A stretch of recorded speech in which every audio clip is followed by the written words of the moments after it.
kita akan membahas mengenai penempatan pada bank lain, yaitu bisa seperti investasi jangka pendek.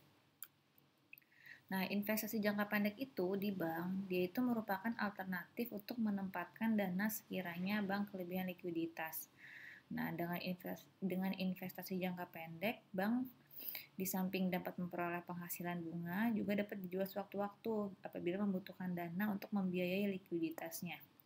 Nah, pembelian sekuritas jangka pendek ini dicatatnya sebesar harga perolehan, di mana harga perolehan sekuritas terdiri dari harga beli ditambah dengan biaya yang dikeluarkan untuk memperoleh sekuritas tersebut, seperti biaya komisi broker. Nah, khusus untuk transaksi pembelian sekuritas obligasi yang terjadi di antara tanggal pembayaran bunga. Jadi ini khusus untuk investasi pada obligasi ya, yang dibelinya di antara tanggal pembayaran bunga, maka bunga yang berjalan bukan merupakan bagian dari harga perolehan, akan tetapi merupakan piutang dagang dan dicatat dalam rekening pendapatan bunga. Nanti kita lihat ilustrasi contoh-contoh soalnya sebagai berikut. Oke, contoh soal pertama. Nah, di sini kita contohnya adalah investasi pada saham dulu. Jadi tanggal 10 Januari 2015 dibeli 10 lembar saham PT Tritih Jaya dengan nominal rupiahnya sebesar 5.000 per lembar. Dengan kursnya yaitu harga belinya itu at 110% dan biaya pembelian seperti biaya komisinya adalah 75 per lembar. Pembelian dilakukan melalui beban giro Bank Indonesia. Nah, pertama-tama kita cari dulu harga perolehannya berapa, ya kan? Harga belinya adalah 10.000 lembar dikali harga per lembarnya adalah 5.000 dikali lagi dengan dia terjualnya pada titik berapa, yaitu 110%. Kalau kita kalikan semuanya jadi 55 juta. Nah, biaya pembeliannya berapa? Biaya pembeliannya adalah 75 per lembar, maka 10.000 kali 75 sama dengan 750.000. Jadi kalau di total harga perolehannya adalah 55.750. Nah, di sini jurnalnya adalah investasi saham, ya kan, pada PT Tritih. Nah, tadi kan dia kan membelinya kan melalui beban giro Bank Indonesia, maka kreditnya adalah giro Bank Indonesia, ya, sebesar 55.750. Nah, ini saya ada kesalahan di tanggalnya nih. Ini harusnya tanggalnya berarti tanggal berapa? 10 Januari ya. Oke, 10 Januari. Nah, ini yang benar. Oke, next. Contoh soal yang kedua. Contoh soal yang kedua adalah tanggal 20 Januari 2015 dibeli lagi 10 lembar saham PT Indotex dengan nominal 2.000 per lembar. Dijualnya pada saat 97%, biaya pembeliannya 20 per lembar. Pembeliannya secara tunai, kalau tadi secara giro, sekarang secara tunai. Nah, harga belinya berapa? Berarti kan 10.000 lembar dikali 2.000 per lembar, harganya dikali 97%, ya kan? Nilainya jadi 19.400.000. Nah, biaya pembeliannya berapa? 10.000 lembar dikali 20 per lembar, ya kan? 200.000. Jadi kalau ditambah harga perolehannya totalnya menjadi 19.600.000. Nah, ini berarti gimana jurnalnya? Jurnalnya adalah debitnya investasi saham, kreditnya pada kas. Jadi beda ya. Kalau yang tadi kan dia kan pada giro nih. Kalau dia dibebankan giro Bank Indonesia, maka kreditnya adalah giro Bank Indonesia. Nah, di sini karena dia tunai, maka kreditnya adalah cash. Oke. Nah, di sini saya juga tanggalnya belum saya rubah nih, masih salah. 20 bulan 1 ya tanggalnya. Oke, next. Nah, sekarang kita membahas mengenai kita melakukan investasi pada obligasi.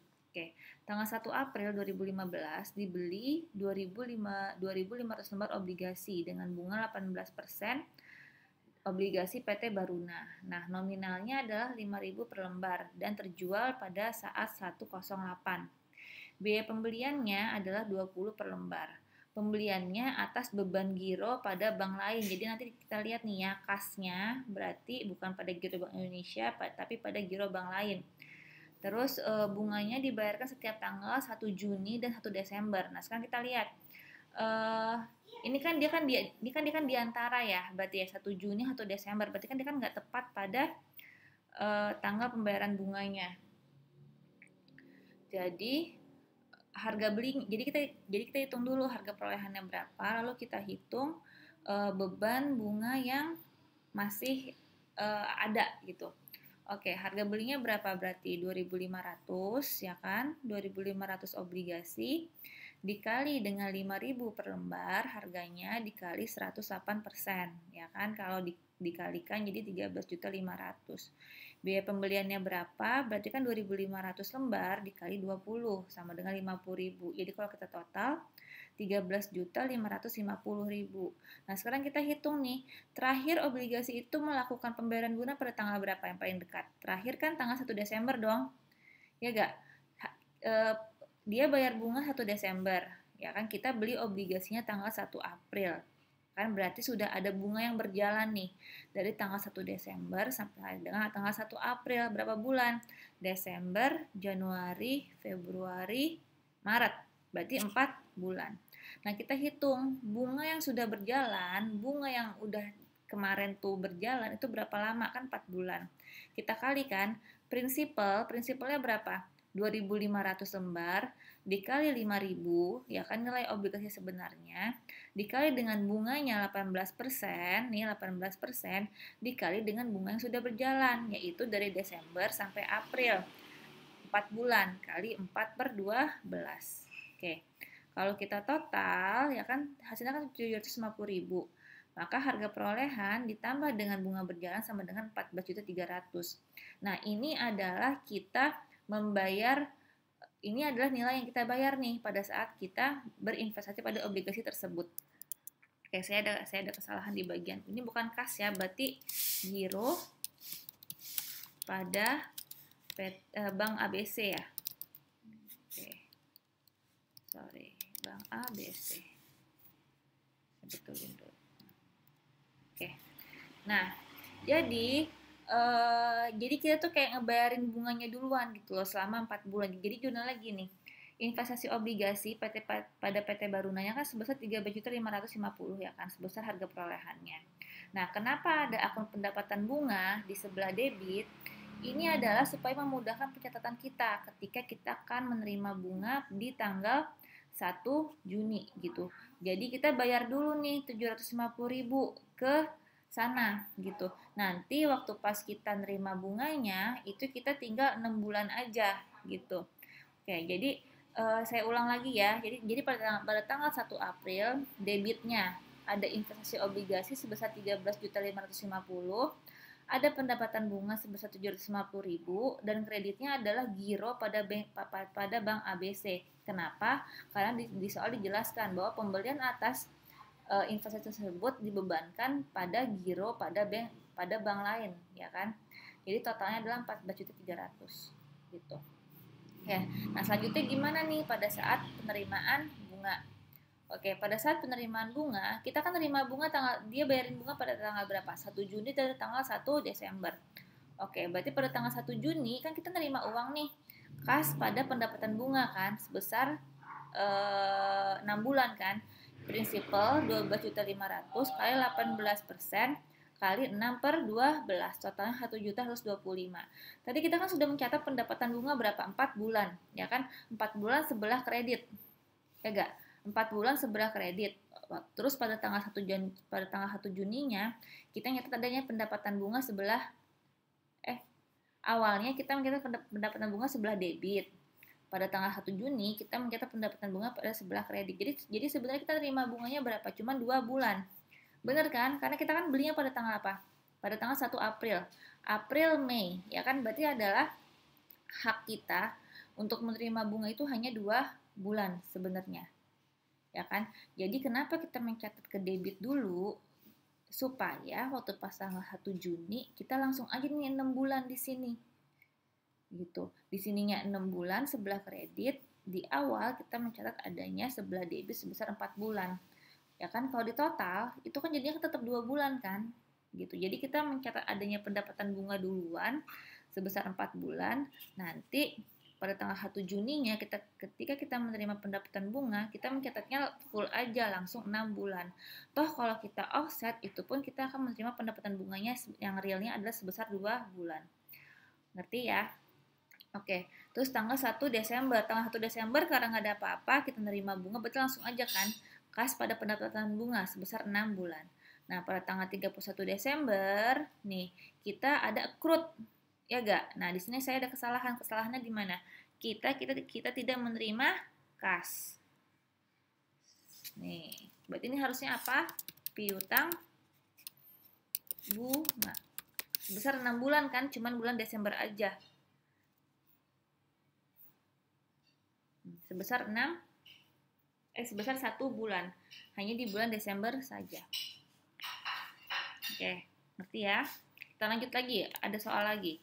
Nah, sekarang di sini kita belinya tanggal 31 Mei, investasinya tahun 2015.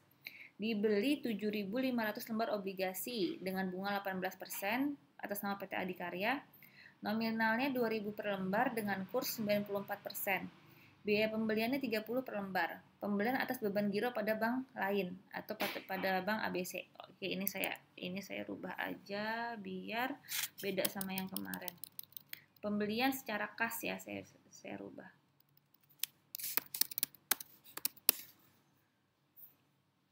Pembelian secara kas. Bunganya dibayarkan setiap tanggal 1 Maret dan 1 September. Sekarang perhatiin, bunga dibayar 1 Maret dan 1 September. Kita beli tanggal 31 Mei. Berarti kita membelinya di antara pembayaran bunga. Berarti akan ada pendapatan bunga yang kita bayarkan duluan ke sana. Yaitu dari bulan apa? Dari bulan Maret ya kan sampai 31 Mei. Yaitu berapa bulan? Maret, April, Mei. Yaitu 3 bulan. Oke, kita hitung dulu nih harga perolehannya berapa. Harga belinya adalah 7.500 dikali 2.000 per lembar dikali 94% sama dengan 14.100, ya kan? Biaya pembeliannya berapa? 7.500 lembar dikali 30 sama dengan 225.000. Jadi kalau di total harga perolehannya investasi kita sebesar 14.325. Nah, sekarang kita menghitung bunga yang sudah berjalan, ya kan? Karena kita membelinya di antara pembayaran bunga. Berarti bunga yang sudah berjalan adalah dari bulan Maret, 1 Maret, dari tanggal 1 Maret sampai dengan tanggal 31 Mei. Berapa lama tuh? Maret, April, Mei. Berarti selama 3 bulan. Kita cari dulu berapa nilainya. Prinsipalnya berapa? 7.500 kali nilai nominalnya 2.000 sama dengan 15 juta nih. 15 juta dikali interestnya berapa? 18%. Bunga yang sudah berjalan berapa lama? Dari bulan Maret sampai dengan tanggal 31 Mei. Tanggal kita beli obligasinya. Berapa? 3 per 12, ya kan? Kalau dihitung 675.000. Nah, kita total nih, jadi berapa sih kas yang harus kita bayarkan, gitu kan? Yaitu 14.325 tambah 675, di total sama dengan 15 juta. Gimana jurnalnya? Nah, jurnalnya pada tanggal 31 Mei, jurnal pada tanggal 31 Mei adalah investasi obligasi ya kan sebesar harga perolehannya 14.325. Nah, pendapatan bunga yang kita bayarkan duluan ke sana adalah sebesar 675.000. Ya kan? Kalau kita total berarti uang kas yang harus kita keluarkan adalah sebesar 15 juta. Nah, gimana pada saat penerimaan bunganya? Pada tanggal berarti kan kita kan 31 Mei, berarti kita akan menerima bunga pada tanggal 1 September. 1 September kita nggak usah karena kita sudah mencatat adanya pendapatan bunga di sebelah debit, maka pada tanggal 1 September kita langsung aja sebesar 6 bulan, yaitu kas pada pendapatan bunga 15 juta kali 18% kali 6 per 12 gitu. Jadi 1.350. Nah, ini kan pendapatan bunga kredit. Sebelumnya kita sudah mencatat adanya pendapatan bunga di sebelah debit. Kalau kita offset, kalau kita kurangin, berarti kita sebenarnya nerima bunganya berapa lama nih? 6 bulan kurang 3 bulan. Ya kan? Berarti sebesar 3 bulan. Sekarang kita cek, kita bulan Mei beli. Kita harusnya pada tanggal 1 September nerima bunga berapa lama? Mei, Juni, Juli. Ya kan? 1 September itu nggak ngikut. Berarti Mei, Juni, Juli. Berarti benar ya, kita menerima pembayaran bunga sebesar 3 bulan. Oke. Pada tanggal 31 Desember, ya kan kita adanya accrued dong, kita mengakui adanya pendapatan bunga yang harus kita akui nih, ya kan, karena kan udah jalan nih dari tanggal 1 September sampai dengan 31 Desember. Berapa lama? September, Oktober, November, Desember, sebesar 4 bulan. Nah, saya ada kesalahan lagi di mana coba? Harusnya bukan debitnya bukan kas, tapi apa? Tapi piutang bunga.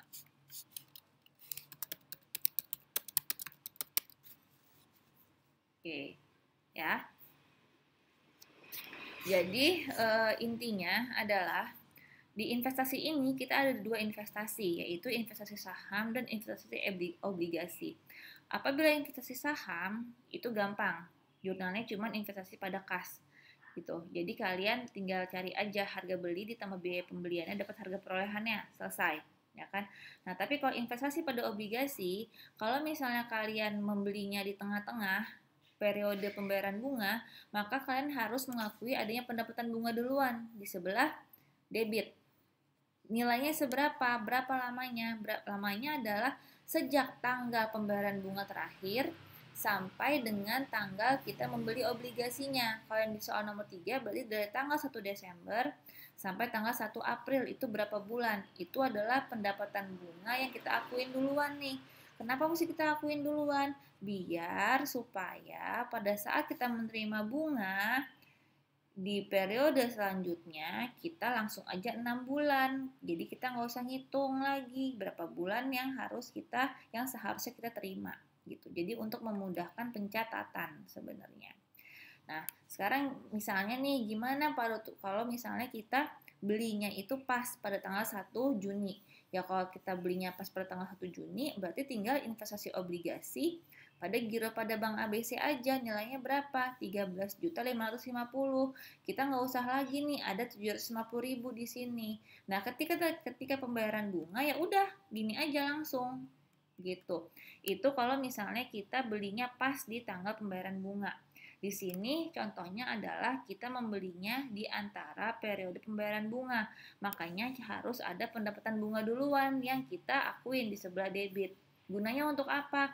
Untuk memudahkan pencatatan pada tanggal 1 Juni kita tinggal nyatet gini aja gitu. Jadi pendapatan bunganya 6 bulan sebelah kredit karena kita sudah mencatat adanya pendapatan bunga duluan di sebelah debit sebesar 4 bulan, maka jadi pas gitu. Kita harusnya emang mengakui pendapatan bunganya cuma 2 bulan, yaitu bulan April sama bulan Mei. Oke ya, terus di sini yang juga menjadi sorotan adalah kita pembeliannya atas apa? Atas beban giro kah atau atas kas? Kalau atas beban giro, maka kreditnya adalah giro pada Bank ABC atau enggak giro pada Bank Indonesia tergantung dari soal. Tapi kalau misalnya kita secara tunai, maka harus pada kas. Oke ya, untuk investasi jangka pendek, untuk pertemuan kali ini cukup sekian. Apabila ada pertanyaan, bisa chat di WA. Sekian dan terima kasih. Assalamualaikum.